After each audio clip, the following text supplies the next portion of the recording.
Alright, this is going to be a quick look at my Kershaw Tremor. The mail just came in, and luckily it was in the mailbox, and here it is. Well, I'm not going to open it yet, but here's the Kershaw in 2011 came out with a new line of knives, and I think I've got all the ones I'm going to get. Okay, so from the bottom one is the Kershaw Asset, and this is the Compound. That's the Clash. That's the Drone, and I've included this Pack Rat because actually this knife is about the design, and it came out about 2 years ago, but I'm including it in this style because the blade seems to fit in this kind of this line of knives. So it's a really good knife. That's actually the best one up there, I think. Anyway, the Kershaw Tremor is the one we're going to look at right now, and you can see this is what the box it came in, and here's the normal size Kershaw boxes. This is the Tremor, this is the next size up, and there's another one. So this came in a huge box, so we're going to open it up now and check out what it looks like.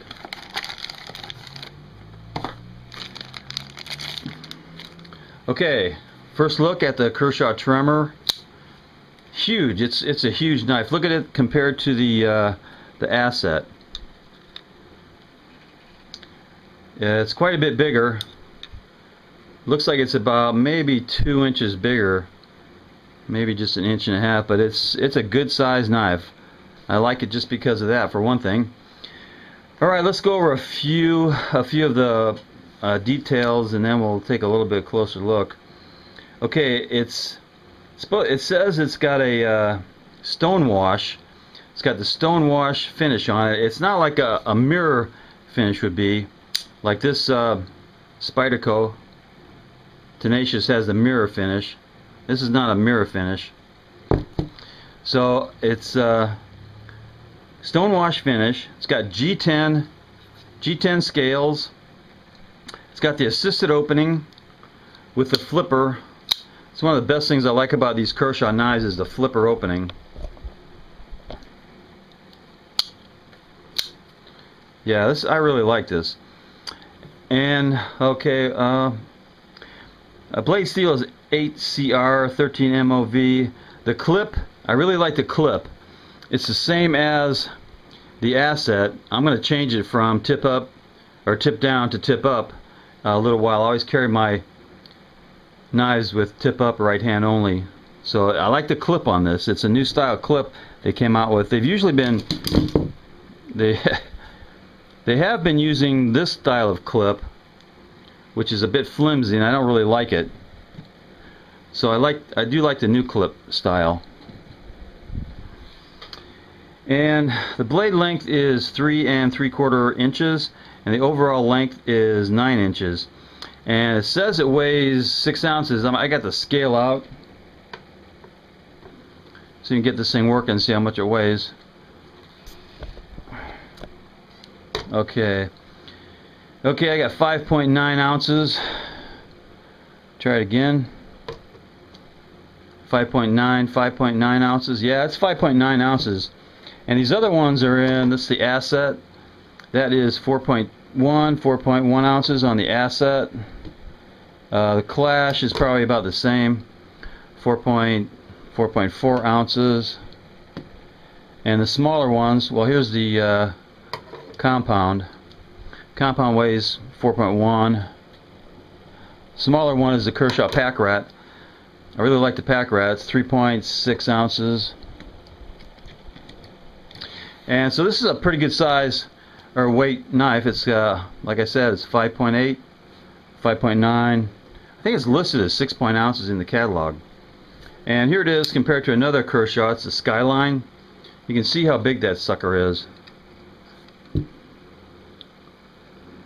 It's got to be 3 inches bigger than the Skyline. And one of the things I like about this knife, it's in the $30 range, which is, I think it's about $34. Full price that I paid was $34. But Another knife I really like to carry is this SOG Aegis. It was twice the price. It was like $70. So you could get 2 of these tremors for the price of 1 SOG. I thought that was a really good deal. Okay, a couple more points. Unfortunately, it's made in China by a Japanese company that owns the rights to make Kershaw overseas. All right, I'm just gonna put that up there for just a second and see how it fits. It's so big it almost doesn't fit on the knife rack. Yeah, it still looks good. Okay, like I said, it's got stone wash. The blade is stone washed. It's got a flipper. I really like the flipper, and the thing, it does not have any traction notches on the blade spine or this part of the knife, but it does have traction notches on the liner lock. It's got a good liner lock. Seems to lock up good. No, I don't. Maybe a little bit of side to side, but no up and down. Just a little bit of side to side play. Let's see what else. It's got a lanyard hole. Pretty good sized lanyard hole.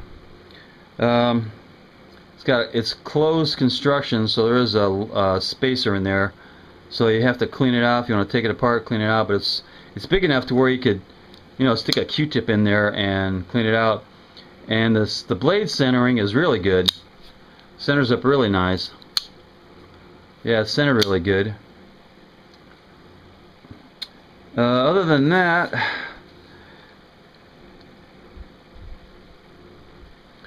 about the blade, it's partially hollow ground, and it's got a slight recurve to it. It's got a pretty good belly on it for cutting, and it is classified as a drop point with a swedge up there, a slight swedge right here.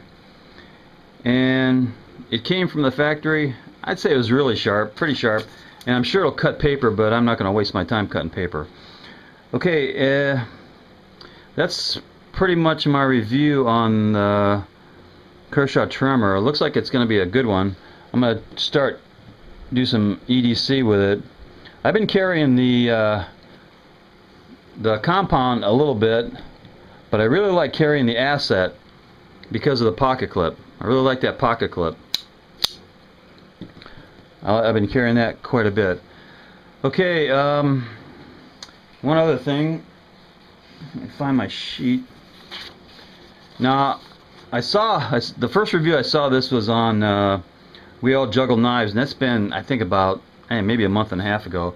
But I'm going to give a shout out to all the guys that I've seen that have already done reviews on the Kershaw Tremor. And that would be the Frog Toad, he did one. Doc Tac Dad did one. Pavlov Sandor did one, and of course We All Juggle Knives. He's got the what I still consider the best knife channel on YouTube. Okay, that's it. That's my new Kershaw Tremor, and out of the let's see, that's 1, 2, 3, 4, 5. There's 7 knives that are really new in the Kershaw line for 2011, and 2 of them, the 2 I'm probably not going to get are the Rake and the Turbulence. The Rake's about $90 and the Turbulence is about $70, so I'm not going to get that. And one thing about this drone, I think I said last time, the traction notches back here, I said they really suck, and they really do, but if you close the knife up, you can tell that they're good. They're actually good notches. So what I'm going to do is I'm going to get my little Dremel out and cut down on the liner and the little bit on the handle, maybe not too much, but mostly on the liner, about 1/32 of an inch. I'm going to lower this both sides so I'll be able to use the traction notches a little bit, because right now they're just useless. It's just bad engineering, and of course it's Chinese. What do you expect? Okay, that's it, and knuckle bump.